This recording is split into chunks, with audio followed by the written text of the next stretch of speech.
آج یہی بات آپ سے میں کرنے آیا ہوں میرے بھائی کہ خدا کے لیے کسی بھی بچے کی یا بزرگ کی زندگی میں 70 سال ایک لمبا عرصہ ہوتا ہے. ہم کب تک ان تمام پارٹیز کو ڈالتے رہیں گے. ایک نسل نے ووٹ ڈالا, دوسری نے ڈالا, تیسری نے ڈالا, اب کیا چوتھی بھی ڈالیں گے کہ ہم دنیا میں اس لیے پیدا ہوئے کہ ان کی غلامی کرتے رہیں گے؟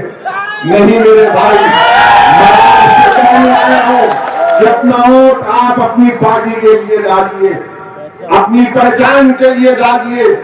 اور میں آپ سے وعدہ کر رہا ہوں کہ انشاءاللہ تعالی مجلس اتحاد المسلمین کراچی اسمبلی جب کامیاب ہو کر اللہ کے فضل و کرم سے آپ کی دعاؤں سے جائیں گے تو اتر پردیش کی ویدھان سبھا کے در و دیوار جو آج حق کی آواز سننے کے لیے تڑپ رہے ہیں, میں آپ سے وعدہ کر رہا ہوں شاملی اور کیرانہ کی عوام سے کہ جب مجلس کا ودھائک اتر پردیش کے اسمبلی کو جائے گا وہ یہ نہیں دیکھے گا کہ مکھیہ منتری کون ہے, اس کی زبان پر کوئی تالا نہیں ہوگا, اس کی زبان سے الفاظ نکلیں گے تو غریب اور مظلوم کے انصاف کے الفاظ نکلیں گے. وہ لڑے گا اس حق کے لیے. ارے انہوں نے کیا حاصل کیا؟ اقتدار ملا تو تاجروں کو لوٹتے, ایم ایل اے بنے تو ظالموں کی طرح ظلم کرتے اور مظلوم کی کوئی رسائی نہیں ہوتی. میرے عزیز دوستوں اور بزرگوں, آپ اپنے ووٹ کا صحیح استعمال کریے, اپنی پارٹی کو کامیاب کریے.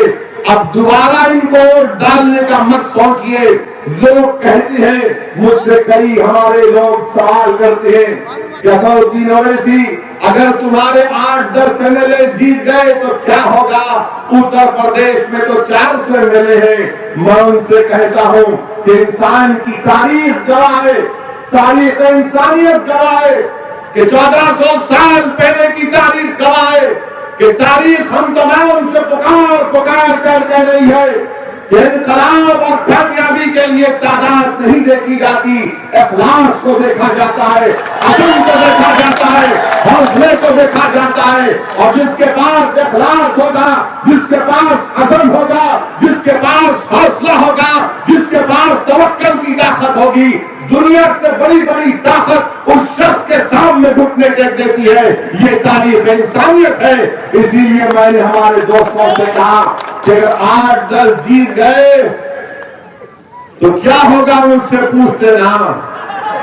تو سنو, آج میں یہاں کا سانسد نہیں ہوں مگر میرے آنے پر روک لگا دی گئی. جب میرے پارٹی کا ودھائک جیتے گا تو اتر پردیش میں انشاءاللہ تعالی صحیح معنوں میں وکاس ہوگا, مظلوموں کی آواز ہوگی, ظالموں کے ظلم کا خاتمہ ہوگا.